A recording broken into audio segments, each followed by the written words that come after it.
اللہ تعالیٰ یہ خواب کیوں دکھاتا ہے بندوں کو؟ اور یہ ایک ایسا عمل ہے کہ جو انسان جس پہ قابو نہیں پا سکتا، جو انسانی ڈسکوری سے باہر ہے کہ ایسا کیوں ہوا. آپ دیکھیں کہ انسان دو چیزوں کا مجموعہ ہے، ایک اس کا جسم ہے اور ایک اس کی روح ہے. جہاں یہ دونوں آپس میں ایک دوسرے سے موافقت کرتے ہیں، ایک دوسرے کے ساتھ کوآرڈینیٹ کر رہے ہیں، وہاں یہ ایک دوسرے سے کشمکش بھی کرتے ہیں. بعض اوقات جسمانی خواہشات روح پر غالب آ جاتی ہیں، بعض اوقات روحانی کیفیات جسم پر غالب آ جاتی ہیں. عام طور پر دن میں جب ہم دنیا کے کام کر رہے ہوتے ہیں تو ہمارا جسم ایکٹیو ہوتا ہے، اور اس کا نتیجہ کیا ہوتا ہے کہ روح کی جو کار فرمائی ہیں وہ ذرا لو ہو جاتی ہیں. رات کو جب ہم سوتے ہیں اور جسم ہمارا بالکل بے حس ہو جاتا ہے تو پھر روح جو ہے وہ ابھر کر آتی ہے، اس کی کار فرمائی بڑھتی ہے، وہ زیادہ ایکٹیو ہو جاتی. پھر آپ کو قرآن کی وہ آیت بھی یاد ہوگی کہ جس میں اللہ تعالیٰ فرماتے ہیں کہ جب انسان سوتا ہے تو ہم اس کی ایک روح لے لیتے ہیں، جس کو زندگی دینی ہوتی ہے وہ واپس لوٹا دیتے ہیں، ورنہ جو دوسری باقی ہوتی ہے وہ بھی لے لیتے ہیں. اب یہ جو روح نکلتی ہے نا ایک ہمارے جسم سے، تو یوں لگتا ہے کہ جیسے وہ مختلف جگہوں پہ وانڈر کرتی ہے، یعنی گھومتی پھرتی، اور بعض اوقات دور دراز پہنچ کے مثلا کسی مردے سے جا ملاقات کرتی، کیونکہ روح تو ایک لطیف چیز ہے نا. جب ماں کے پیٹ میں بچے کے اندر آتی ہے تو کوئی پتہ نہیں چلتا، جب نکل جاتی تو کوئی پتہ نہیں چلتا. اسی طرح روح دیواروں کے پار بھی چلی جاتی ہے. قرآن پاک میں آتا ہے نا کہ اینما تکونوا یدرککم الموت ولو کنتم فی بروج مشیدہ، یعنی اگر بالکل ساؤنڈ پروف اور ہوا پروف جگہ پر بھی کوئی چیز رکھ دی جائے تو کیا ہوگا؟ روح وہاں سے بھی نکل جائے گی. یعنی روح کے لیے یہ مادی چیزیں رکاوٹ نہیں ہے. اب آپ دیکھیں جو لوگ مر جاتے ہیں بعض اوقات آپ کی ان سے ملاقات ہوتی اور آپ کو یوں لگتا ہے جیسے آپ ان کو چھو کر آئیں، اور ایسا ممکن ہے کہ وہ جو سوتے وقت ایک روح آپ کی نکلی وہ ٹریول کرتے کرتے اس مقام پہ جا پہنچی جہاں وہ مردہ روح تھی، اور اس نے اس سے جا کر باتیں بھی کی، کچھ میسج بھی لیے، کچھ اور بھی. تو اس سارے کو ہم واضح طور پر نہ جان سکتے ہیں، اس کی حقیقت نہ سمجھ سکتے ہیں، لیکن بعض خوابوں کو انٹرپریٹ کرنے میں یہ چیز آپ کو مدد دے گی کہ ایسا کس طرح پاسبل ہے. آپ اپنے بستر پر لیٹے ہوئے اور روحانی طور پر آپ خواب میں آپ کہیں اور پہنچے ہوئے. بعض اوقات آپ دیکھتے ہیں کہ میت آپ کو کوئی چیز دے رہی ہے، میت رو رہی ہے، میت خوش ہے، آپ اس کو دیکھتے ہیں وہ بڑے باغ میں بیٹھی ہوئی ہے. یہ آپ نے کہاں سے دیکھ لیا؟ آپ تو بستر پہ لیٹے ہوئے تھے. تو وہ جو ایک شعور سوتے وقت نکل جاتا ہے، جسم سے الگ ہو جاتا ہے، وہ ٹریول کر رہا ہوتا ہے ایک طرح سے، اور وہ ایسی جگہوں پر اللہ کے اذن سے ہی پہنچ جاتا ہے اور اس کو وہاں کی معلومات مل جاتی ہیں. اچھا آپ کو یاد ہوگا وہ قصہ جو شہیدوں کا واقعہ میں نے آپ کو سنایا تھا، عراق میں جو صحابہ کرام کی قبروں میں سے ان کو نکال کر دوسری جگہ پر دفن کیا گیا. آپ نے دیکھا کہ مستقل کنٹینیوسلی 3 دن خواب آیا ایک شخص، جب اس نے اگنور کیا تو بادشاہ وقت کو خواب آیا، مفتی اعظم کو خواب ہے، اور مسلسل خواب میں وہ اپنا میسج کنوے کر رہے ہیں کہ ہمیں وہاں سے نکالو، ہماری قبروں میں پانی آ گیا. اور یہ بالکل سچا واقعہ ہوا، دنیا نے جس کا مشاہدہ بھی کیا. تو پھر آپ اس کو کیسے انٹرپریٹ کریں گے؟ وہ شہداء کہاں ملے تھے؟ تو بات یہ ہے کہ جیسے ہماری روح ٹریول کرتی ہے، کہیں ایسی جگہ جا پہنچتی ہے، تو ہو سکتا ہے کہ وہ اس مقام تک جا پہنچی ہو.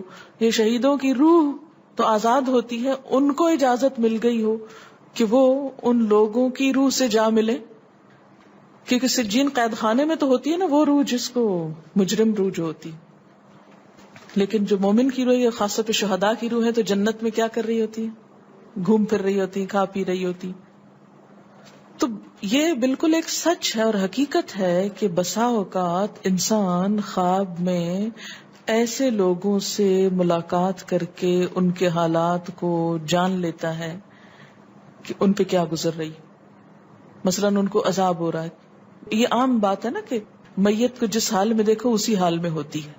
یعنی اگر خواب میں دیکھیں کسی نے اپنے والدین کو دیکھا کہ وہ بہت رو رہے ہیں فوت ہونے کے بعد، تو کیا کرنا چاہیے؟ ان کی طرف سے صدقہ دعا کرنی چاہیے. یہ بھی اللہ کی ایک رحمت ہوتی ہے کہ ان کو موقع دے دیا جاتا ہے کہ وہ اپنا میسج کنوے کر دیں. ایک طرح سے وہ اس کے دل کی بات نہیں ہوتی، الا یہ کہ آپ کسی انسان کے بارے میں بہت برا گمان رکھتے ہیں اور آپ اسے دیکھتے ہیں کہ وہ رو رہا ہے یا کچھ، لیکن کئی اور لوگ دیکھتے ہیں کہ وہ ہنس رہا ہے، کھیل رہا ہے. تو اس کا مطلب یہ ہے کہ پھر آپ ان دو کا کنٹرڈکشن کیسے دور کریں گے؟ تو پھر آپ یہ دیکھیں گے کہ جس نے خواب دیکھا ہے اس کا اپنا نظریہ اس شخص کے بارے میں کیا تھا، کیونکہ اس کی اپنی بدگمانی تو نہیں اندر چھپی ہوئی تھی کہ جو سوتے وقت اوپر ابھر آئی اور اس نے وہ روپ اس طرح کا دکھا دیا، پھر وہ حدیث نفس میں آ جائے گی، دل کی بات میں وہ چیز آ جائے گی. ٹھیک.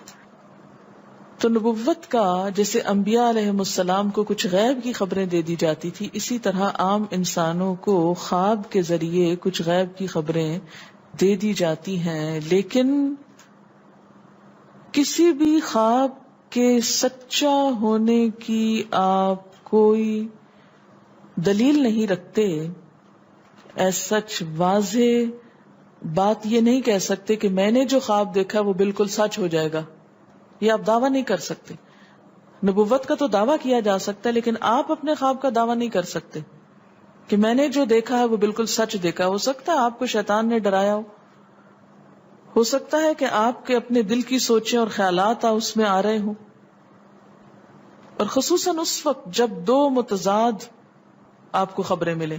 مثلا ایک شخص آپ کے پاس آتا ہے، وہ کہتا ہے کہ میں نے آپ کے بارے میں بہت اچھا خواب دیکھا. دوسرا آتا ہے کہتا ہے کہ میں نے آپ کو اچھے حال میں نہیں دیکھا. اب یہ فرق کس چیز کا ہو گیا؟ اس کے اپنے گمان کا فرق ہے. ایک آپ کے بارے میں گمان اچھا رکھتا ہے، وہ آپ کو اچھا دیکھنا چاہتا ہے لہذا وہ آپ کو اچھا دیکھ رہا ہے، اور دوسرا آپ سے حسد رکھتا ہے اور وہ آپ کو ہر قیمت پہ ختم ہوتے دیکھنا چاہتا ہے. وہ ویسے تو مار نہیں سکتا آپ کو، لہذا خواب میں مار لیتا ہے اور خواب میں آپ کا حال برا دیکھ لیتا ہے. تو وہ خواب دراصل کیا ہوتا ہے؟ اس کی اپنے نفس کی بات ہوتی ہے.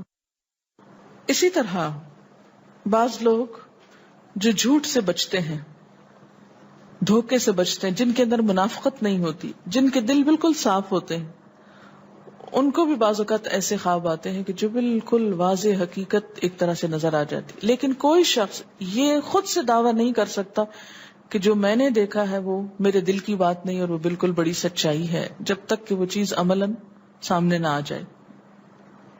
آپ صلی اللہ علیہ وسلم نے فرمایا اچھا خواب اللہ کی طرف سے ہے اور برا شیطان کی طرف سے. یعنی اگر آپ کسی کو برا دیکھ رہے ہیں یا کسی کی برائی دیکھ رہے ہیں تو وہ دراصل کیا ہے؟ شیطان ہے آپ کے اندر، جو آپ کو اس شخص کے خلاف یا کسی خاص واقعے کے خلاف بھڑکا رہا ہے، اور آپ اپنی تسلی کر لیتے ہیں خواب کے ذریعے. فرمایا پس جب کوئی شخص پسندیدہ خواب دیکھے تو اسے صرف اس شخص سے بیان کرے جس سے محبت اور اعتقاد ہے. یہ میرا مشورہ نہیں، نبی صلی اللہ علیہ وسلم کا ہے آپ سب کے لیے. بخاری اور مسلم کی روایت ہے کہ جب کوئی اچھا خواب آپ دیکھیں تو کیا کریں؟ اس کو بتائیں جس سے آپ محبت رکھتے ہو، وہ آپ سے بھی رکھتا ہو اور جس پر آپ کا اعتماد ہو. جیسے حضرت یعقوب علیہ السلام نے کیا کہا تھا بیٹے کو کہ مجھے تو بتا دیا، بھائیوں کا نہیں بتانا. اور جب مکروہ خواب دیکھے تو حق تعالی سے اس خواب کے شر اور شیطان کے فتنے سے پناہ مانگے. جب برا خواب دیکھے تو اس خواب کے شر اور شیطان کے فتنے سے پناہ مانگے کہ شیطان بہکانے لگا انسان کو. اچھا آپ دیکھیں کہ بعض اوقات یہ ہوتا ہے کہ جسے ہمارا کسی سے اختلاف ہوا ہے، عقیدے میں، گھر کے جھگڑے میں، کسی ذاتی اس میں، تو ہم کمزور ہوتے ہیں، مجبور ہوتے ہیں، اس کو کچھ کہہ نہیں سکتے. تو پھر ہم بعض اوقات اپنی تسکین کیسے کرتے ہیں؟ خوابوں میں کرتے ہیں. مثلا ایک لڑکا کسی سے شادی کرنا چاہتا ہے اور وہ کر نہیں پاتا، اس کو وہ رشتہ مل نہیں رہا، تو وہ خواب میں دیکھتا ہے کہ اس کی شادی اس سے ہو گئی ہے، اس لڑکی سے. تو بعض خوابوں کی نوعیت بس صرف اتنی ہوتی، اس سے زیادہ اس کی حقیقت نہیں ہوتی. اچھا بعض اوقات جیسے کسی سے ضد ہے، عداوت ہے، دشمنی ہے آپ کی، اب آپ اس کو خواب میں برا دیکھ رہے ہیں، اس کی برائی دیکھ رہے ہیں، تو یہ دراصل کیا ہے؟ شیطان کا شر ہے جو آپ پہ غالب آ گیا ہے.